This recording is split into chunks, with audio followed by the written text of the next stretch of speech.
ভোগালী বিহু সমাগত আৰু 10-15 দিন পিছতে ভোগালী বিহু হ'ব। তেতিয়ালৈ আমাৰ ঘৰত ইমান যে খোৱাৰ আয়োজন হৈছে, মানে বিহু অহাৰ আগৰ পৰাই বিহুৰ পূৰা মানে বিহু যেন ভাৱটো হৈ গৈছে আৰু। আজি আমাৰ ঘৰত আইতা আহিছে, সেইকাৰণে অলপ পোলাও আৰু পনীৰ বনাইছোঁ।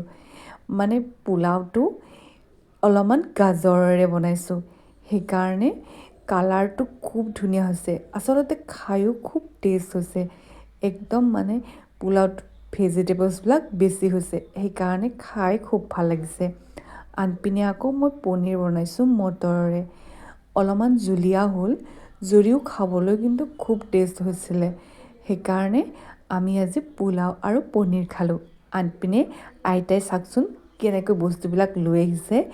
এয়া ইমানখিনি হাঁহৰ কণী আৰু এয়া হ'ল দৈ, ঘৰৰে হয় এইবিলাক।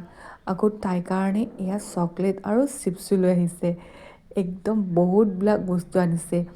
আকৌ তাইৰ কাৰণে পলিহঁতৰ ককাকে বহুত মানে এয়া কিণ্ডাৰ জয় লৈ আহিছে, ডেইৰী মিল্ক লৈ আহিছে, তাই খুব ফূৰ্তি। এয়া হ'ল পিঠা চুঙা, আইতাই লৈ আহিছে, খুব টেষ্ট লাগিছে খাবৰ কাৰণে। এয়াকৈ এইবিলাক কিবাকিবি এক্টিভিটিছবিলাক কৰি দেখাইছে, মানে আইতাহঁতক তাইক কি পাৰে সেইবিলাক বস্তু কৰি দেখাইছে। কি জানে, কোনটো ডেন্স নাচিব জানে, গাব জানে, এইবিলাক চব দেখাই আছে। আনপিনে আকৌ আমাৰ খোৱা বোৱা শেষ হ'লত মই ভাবিলোঁ কি অলপ চাৰ্নিংখিনি মুচি চাফা কৰি থৈ দিওঁ।